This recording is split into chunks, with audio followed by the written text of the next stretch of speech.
Isa berumur 22 tahun, berasal dari Selangor dan merupakan antara YouTuber muda yang terkenal di Malaysia dengan nama Isa Aisar. Setiap video yang dimuat naik olehnya pasti memperoleh antara 500,000 hingga 1 juta tontonan. Kini channelnya hampir memecah 1 juta subscriber hanya dalam masa 1 tahun lebih sahaja. Jadi bagaimana beliau mampu berkembang dengan begitu pantas? Pada video ini admin menceritakan mengapa Isa merupakan antara YouTuber yang genius di Malaysia.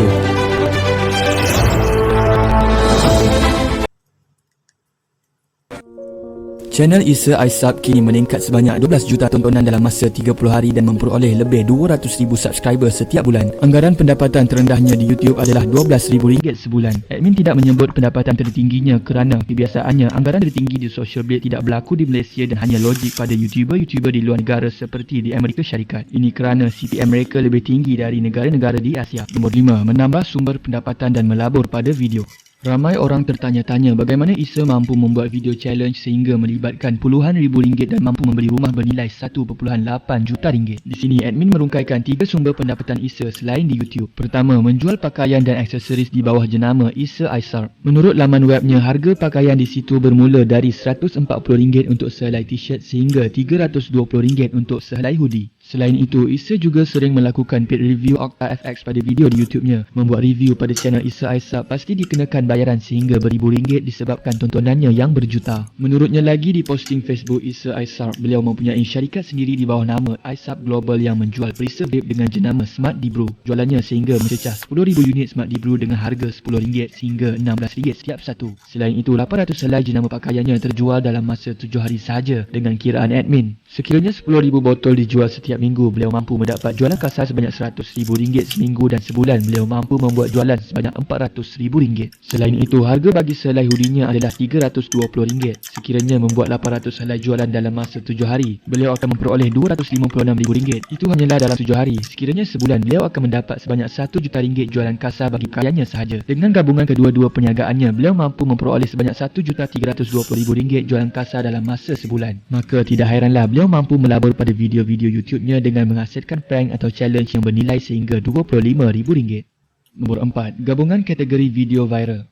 Antara cara paling cepat untuk popular di YouTube adalah dengan memuat naik video-video yang viral dan mengikut trend semasa. Dengan cara ini juga, channel anda akan mudah untuk mendapat tempat dalam trending page di YouTube dan ini dapat menaikkan lagi jumlah views. Untuk pengetahuan, antara kategori video viral di YouTube ialah video berkaitan dengan duit yang banyak, reaction, challenge, video prank, drama atau isu-isu panas dan video yang menampilkan orang-orang famous seperti artis. Pada video Isa, beliau mampu menggabungkan dua kategori video viral iaitu challenge dan duit yang banyak. Maka secara tidak langsung membuatkan videonya memperoleh jutaan tontonan. Selain itu, penampilan artis popular juga mampu melonjakkan views seperti mana Isa menampilkan Aiman Tino pada sebahagian videonya. Nombor 3. Bawa konten meletup dari Amerika Syarikat ke Malaysia.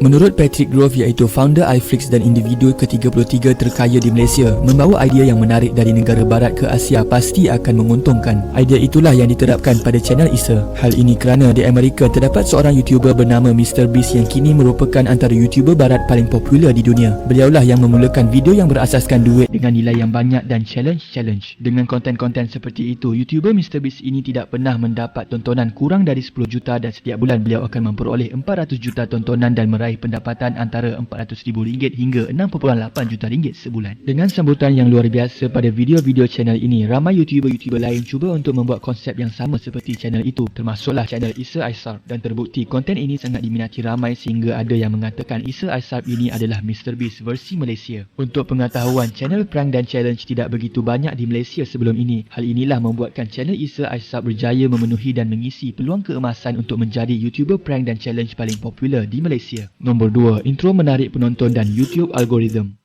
Untuk pengetahuan, YouTube mempunyai sistem watch time di mana ia mengesan sekiranya penonton menonton video kita di YouTube pada durasi yang lama seperti 10 minit hingga 20 minit. Selain itu, click-through rate iaitu kepantasan video tersebut ditekan pada masa yang singkat. Kedua-dua ini amat penting kerana ia akan menyumbang pada video kita untuk dipaparkan di YouTube dengan lebih kerap. Antara faktor lain yang menyebabkan penonton terus kekal tertarik sehingga akhir video adalah pada intronya. Pengawalan videonya sahaja dia sudah menyatakan apa yang akan dibuat dan sedikit jalan cerita videonya yang secara tidak langsung akan membuatkan penonton tidak sabar dan terus teruja untuk menonton sehingga ke akhir video.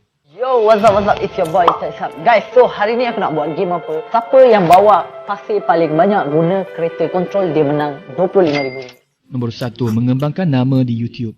Bak kata pepatahnya pada posting di Facebook, nak berjaya cepat buat sorang-sorang, nak pergi jauh buat berkumpulan. Menurutnya di Motiviral, beliau mempunyai 35 orang ahli dalam kumpulannya. Selain itu, beliau juga pernah menyatakan bahawa dia perlu membayar gaji ke semua pekerjanya dengan jumlah sebanyak RM18,000. Selain itu, 4 ahli kliennya yang lain juga turut mempunyai YouTube channelnya sendiri, iaitu Aisab Shah dengan 92,000 subscriber, Aisab Kazak dengan 66,000 subscriber, Aisab Nevin dengan 125,000 subscriber dan akhir sekali Aisab Hafiz dengan 96,000 subscriber. Semua kliennya menggunakan nama Aisar pada nama YouTube channel mereka. Dengan mengembangkan kliennya di bawah nama Aisar, beliau mampu menguasai YouTube di Malaysia. Itu sahaja video pada hari ini. Sekiranya anda mempelajari sesuatu yang baru pada video ini, tolong tekan subscribe dan like di bawah. Komen juga kenapa korang meminati